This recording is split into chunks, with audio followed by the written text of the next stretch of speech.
Scripture reading for today will be Psalms 127, 3 through 5. Psalm 127, 3 through 5. Behold, children are a heritage from the Lord. The fruits of the womb is a reward. Like arrows in the hand of a warrior, so are the children of one's youth. Happy is the man who has his quiver full of them. They shall not be ashamed, but shall speak with their enemies in the gate.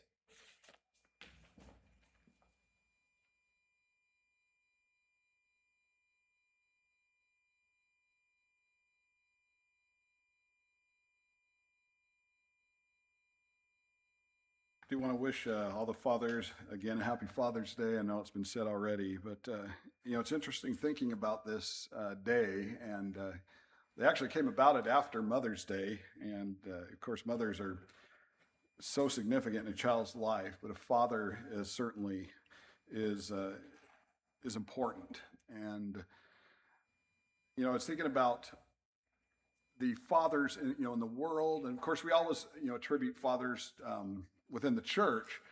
There are a lot of good fathers that are out in the world. There's a lot of good fathers that are not religious at all, and yet they are good to their families. They make good decisions for their families. They care about their families. They're good to their children, and they care. And that, what a terrific thing that is. But the best thing that a father could ever possibly do for his children is to try to help get them to heaven and put himself in a position where he can help them like that. As I was reflecting on, just what, of course we probably, all the fathers probably do this. We, look at our own lives and think, am I doing enough? Am I instrumental enough in my child's life to be able to help them in a way like that? I never want to do anything in which I have to regret later on, or at least try, and to make sure that that we get this right. But the Bible does describe a father in a way that is completely different from the world, and that is, again, not to take anything away from the fathers who are not religious or that might not be New Testament Christians.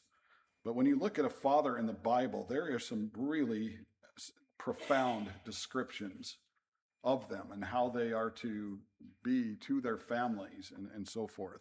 It's interesting, by the way, a couple of people have already mentioned it, that, you don't have to be a biological father to be a father figure to someone. Paul is a great example of this. And in fact, in his first letter to Timothy, if you look at 1 Timothy 1 and 2, he refers to Timothy as my son in the faith. Paul was a father figure to him. He was a mentor to Timothy. It's how interesting it is that we see, when Timothy is introduced to us, we know who his mother is, we know who his grandmother is, and Paul really commends them for teaching him and for getting him involved, building up his faith and so forth. But we don't see any mention of a father figure or father in his life. Whether he was alive, I don't know. He could have been, but ultimately, when we see Timothy at his best, just at his most active in the ministry, it is Paul who is mentoring him. It is Paul that Timothy confides in. It is Paul. He leans on Paul. Paul teaches him a great deal of things. And so, while Paul was not his biological father, we see what a great influence he was to Timothy, and how thankful we are to those people in the church that really have invested a lot of time in younger people that do teach them. And even though they don't look at themselves as father figures, maybe that that younger person may not even look at to them as a father figure per se, but they certainly do a lot of things when you start thinking about it that a father is to do. And we see this in the way that we are to conduct ourselves in the Bible. We want to look at three different ways this morning that the Bible talks about how a father differs from those in the world, and what sets them apart from someone in the world, or someone that might be outside of Christ. With that, first and foremost, he is a spiritual leader. This is something that is exclusive only to someone who is a New Testament Christian. That's the only way they can be that, a biblical, or at least correct, properly biblical spiritual leader in that. If you look at 1 Kings chapter 2 and verse 1, we have a great example of this. It says, now the days of David drew near that he should die, and he charges Solomon his son. And so here's David, knowing that he does not have a lot of time left on this earth, and he has Solomon his son he engages in this conversation, and probably one of the last things that he had to say to his son. And how it really is impactful when you have those last conversations, isn't it? Those of us who have lost loved ones, whose parents, or those who have we are so close to, just in the last little while of this life, those conversations are everything, and we remember those words. We might not remember a whole lot during the time that we've known them, maybe here and there, but we do ultimately remember those last conversations that we have. I hear people say all the time, the last thing that this person ever said to me was whatever it was. And so here's David. He doesn't have a lot of time left. It says he drew near that he should die. He says he charged Solomon his son, saying, I go the way of all the earth. Be strong, therefore, and prove yourself a man. Keep the charge of the Lord your God, to walk in his ways, to keep his statutes, his commandments, his judgments, and his testimonies, as it is written in the law of Moses, that you may prosper in all that you do and wherever you turn. You notice he did not draw and say, hey, there's something that I want you to do. There's something, I want you to do what I did. He's saying, I want you to keep the statutes of the Lord. I want you to take what God has given to us, and I want you to be as faithful as you possibly can be, to follow in his statutes, to follow his commandments, to follow his judgments and his testimonies. It's interesting when we look at children, kids can grow up. They get facial hair, the voice changes, they do, there's different things that physically we know that they have grown up. But that doesn't mean that he's a man in the biblical context. To be a man in the spiritual context, a biblical, it just, there's something so much more. And that's why we need to teach our children how to love. Teach them how to respect people. Teach them how to sympathize with people. And overall, how to be faithful to the Lord. To really encourage them, to do everything that we possibly can. Read the scriptures with them. Pray with them. Have those discussions with them. Sometimes they're tough discussions. Sometimes it's not always easy. But if we want to do things right, the way that God purposed us to do them, for the way that God purposed people to be fathers, we need to do it his way. Encourage these young men to love or to be godly leaders in the home.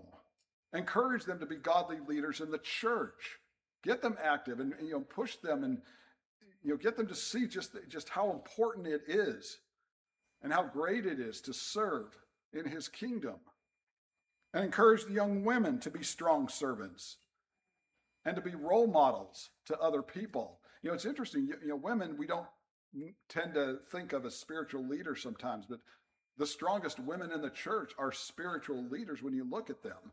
They set examples for other people. They set examples for a lot of the men, just simply by what they do and the conduct and the things that they say. I'll tell you, I have known a lot of really strong women in the church that have influenced me. It's so hard to, just put into words and say everything the right way, but they've really have helped my spiritual life. And I know there are some in your life that have helped you as well. They're women that you have talked to, and they are, you're able to confide in them, or to lean on them, and that came from somewhere.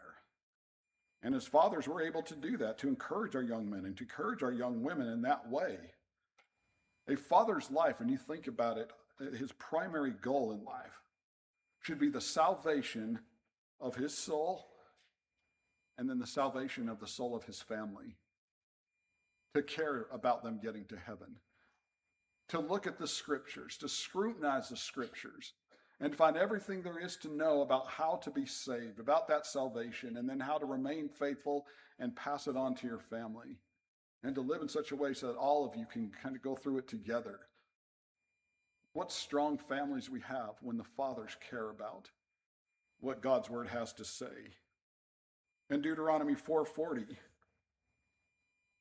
Moses writes, "You shall therefore keep his commandments and his statutes and his commandments, which I command you today, that it may go well." Of course, this is the words of God, "that it may go well with you and with your children after you, and that you may prolong your days in the land which the Lord your God is giving you for all time." Here's a question. Do your children see this conduct in you? Do you follow the commandments and the statutes of God? Can they see it in your relationship? Can they see it when they talk to you, in the way that you treat other people? Do your children know how faithful you are as a father, so that they can follow you the way that they should as a spiritual leader? Number two, a father is a husband. You think, well, people think, well, we're talking about fatherhood right here. Why is being a husband relevant? You can be a dad and still not be a husband per se. But we have a lot that can affect how a child looks at a relationship and how a marriage should be. If you look at Ephesians 5, verse 25, Paul writes to them, "Husbands, love your wives." This is showing an example to younger people, to the young boys and the young girls. Husbands, love your wives, just as Christ also loved the church, and what? He gave himself for her. That is the way that a man is to treat his wife. He's to lift her up so much and love her so much that he is willing to give himself up for her. That's what Christ did for his church. And when you look at the comparison being made right here, it's not hard to see how important this kind of a relationship is in the home. Your children see a happy house. Do they see a home where dad loves mom? Where he loves her. And the kind of love that I'm talking about right here is the agape love. Does he see dad agape mom? That word, that kind of love, the agape love in the home, is huge, because it's the kind of love that says, "I love you and I'm going to prove it to you." It's the active kind of love. In other words, does your child just hear your dad say, every day, just as a routine, "Well, I love you"? Or is he able to see it in every way displayed? In the way, in tasks that have to be done, in the way that he treats her, the way that he respects her, so that a son can know this is how a husband is to be. Because when you can show him as a father, and he can see that in the home. Some people don't have that advantage. I never had a father in the home. My dad died when I was about 2 years old. Mom raised myself and my brothers by herself. And it was tough. She's one of the toughest women I know. I wish she'd become a Christian. But she was really tough when we were, she was a tough woman when we were growing up. And I don't just mean disciplinary. You saw her strength. But I didn't have a dad in the home. And it was really interesting because I grew up with friends who had fathers, and I saw their houses, and I saw I'd go over and see the way that their fathers would treat their mothers. And it was in, sometimes the best possible way. But I never had it in mind until later when I had father figures. There's one in particular that has been a father figure to me for years and years. And I'll love him like a father. He'll refer to me as his son. I hope I'm his son that he wanted.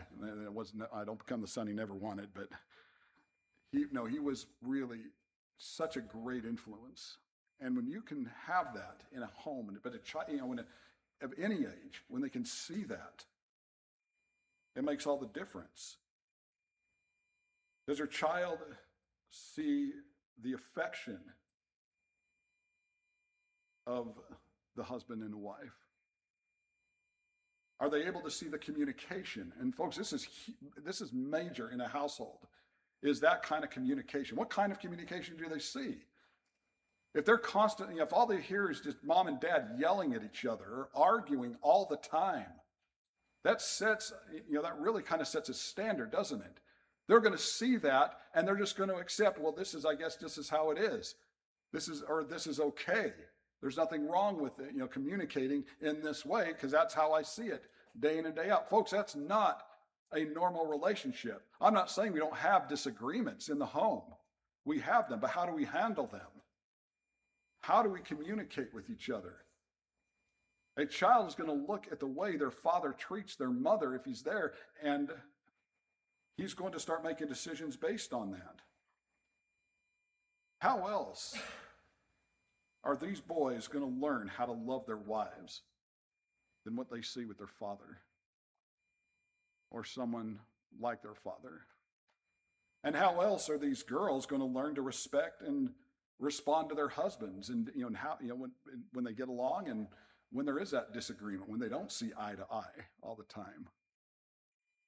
How that father is such an important role, such an important individual in that home. You look at Proverbs 18:22. Solomon writes this. How interesting it is that he would write this.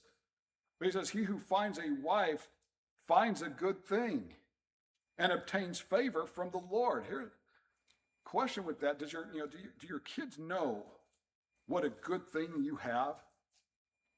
Solomon says, when you find a good wife, when a man finds a good wife, she is a good thing to him.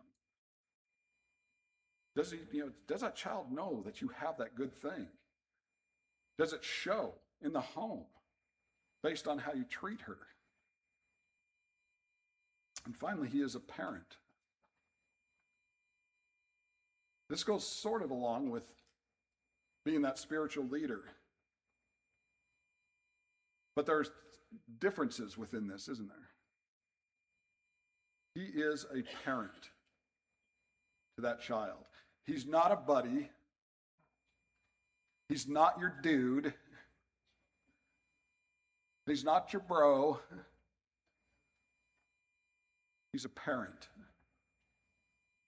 And we need to act like it. This is, and I love the relationship that I have with my son. And I know there's a lot of great fathers that have that relationship with their children. But if I want to teach him and have him look at me in a way that, that is respectful, or in a way that is going to help him later in life to be that mentor, I can't just be his buddy. I've got to step up, and I have a responsibility based on what God purposes in the home. I've got to live up to God's expectations before I live up to my son. In Ephesians 6:4, Paul writes, "You fathers, do not provoke your children to wrath. Bring them up in the training and the admonition of the Lord." The strength of the church is magnified when you think about it, when faithful parenting is at work. It grows. And you're able to see that because we have all these different homes that are represented when we all get together like this, isn't there? And it doesn't take very long before you see whether or not a home is all together, or if it's dysfunctional, if it's divisive, or if they have that great relationship. If they can talk to one another, if there is that communication. And there might be differences. There might be social differences. There might be religious differences even.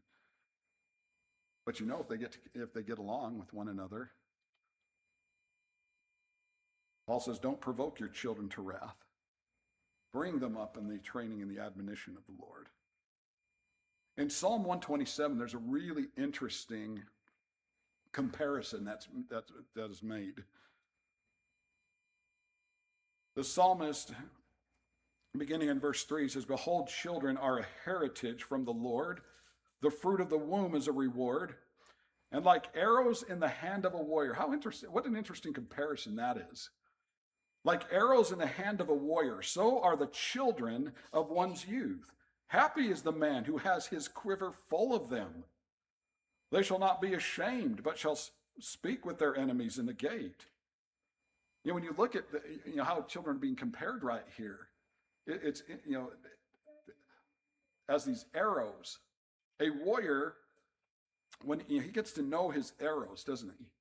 He trains with them. He knows what their weaknesses are. He knows what their strengths are. He gets to know how far I can shoot that arrow. I know how far, how to use that arrow. He gets to know that personally with that arrow. It becomes, when he's all is with those arrows.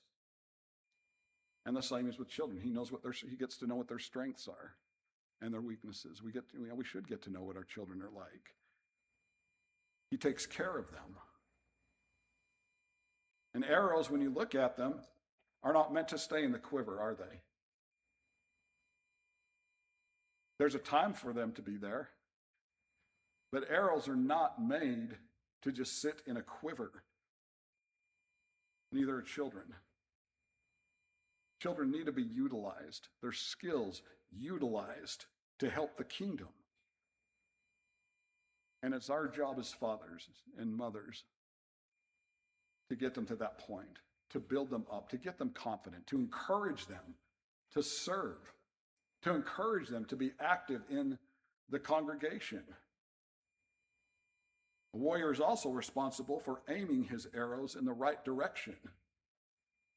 That's how he knows his arrow, he's going to be effective with this. It's interesting when you look at the arrows and shooting straight. And over in 2 Timothy 2:15,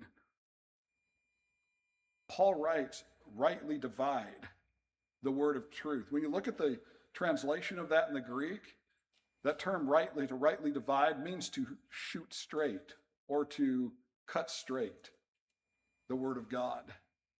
That means that it is to have direction, the proper direction of it. Here's the thing, not every arrow hits the target, do they? And it's sad when they don't. Sometimes an archer does everything that they possibly can, and they do everything right, and the arrow still misses. And then they blame themselves,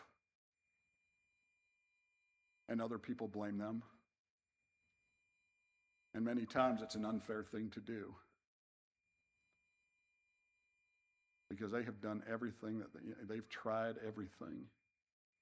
They've prayed, they've brought them to worship services, to Bible classes, they've gotten them involved, they try to do everything, they read to them and pray with them, and for whatever reason, the arrow misses. The child doesn't turn out the way that they hope they would. Folks, we need to encourage those parents, because they go through something so traumatic when that happens. They do blame themselves. They don't need you doing it too. They pray every day for their children. I'm not talking about these deadbeat dads who just are never there, or they just steer them in all the wrong ways. I'm talking about the ones who care deeply about them, and yet their children still, for whatever reason, don't go the way that they hope they would go. Encourage those parents. Sometimes it's necessary to correct the children, to discipline them, especially when they don't listen. Over in Proverbs 13:24, Solomon writes, "He who spares his rod hates his son, but he who loves him disciplines him promptly." It's interesting when you read this verse, because you want to know the first thing people go to when they say, "Oh, don't spare the rod" in Proverbs. Spanking, isn't it? It's always about spanking. It's always the first thing is, okay, I'm going to spank my children. I'm not against that. If you discipline your child like that, good on you. If you don't, and and what you do works on that, you do what works. But the first place that it seems like everybody goes, "Oh, that's just talking about spanking." That's not what it's just talking about. That's not even the first priority. It's talking about corrective discipline. But when you start to learn what the rod is and how it has been used, especially in those days, it really starts to flesh this out with how to discipline a child. A shepherd would use a rod. He would use the staff and rod. You know what he didn't do to a sheep? He didn't beat him with it. A rod was a wooden club. And it was used, the purpose for it was to protect. And it was to guide. And when that sheep would, start to wander or get off track, he would use that rod to nudge the sheep back to the right path if they wandered near danger. That's what we do with our children, isn't it? We don't want them to get close to danger. We know what's out there. We know that it's going to probably influence them at some point, or at least it's going to tempt them at the very least. But if we can prepare them, there's less of a chance for them falling to that. And that does not mean that they won't. But how interesting it is when you learn what a rod was meant to be. That it was not the first form of punishment, but it was used to help and to guide. That's why, in Psalm 23 and verse 4, Psalmist says, your rod and your staff, they what? They comfort me. They're useful. And when you think of all of these different attributes, with what a father should be, with what a God purposes a father to be, you realize every one of these attributes actually set a standard for whoever wants a relationship with Christ to begin. That's why when a father's in the home, if we're doing everything that we should be doing, first off, before we became fathers, it's really not going to be as hard as we think. Because we already are following God. We already have that relationship with God. Now we just have to connect our children to Him. But these attributes really set a standard for whoever wants that relationship with Him. How is your spiritual life? How are you treating others? Whether you agree with them or disagree with them. Over in Colossians, Paul talks about another father in Colossians 1:12. He says, give thanks to the Father who has qualified us to be partakers of the inheritance of the saints in the light. He has delivered us from the power of darkness and conveyed us into the kingdom of the Son of his love, in whom we have redemption through his blood, the forgiveness of sin. There's something you need to work on yourself to receive that inheritance. Not wait any longer, if there is. You have a chance right now, as this invitation song is given, to come forward so that we can pray with you. It doesn't mean that it's going to immediately be resolved, but what a great place to start when your church family are around you and prayer is on your mind and change is on your mind. You have a chance right now to start that as together we stand and sing.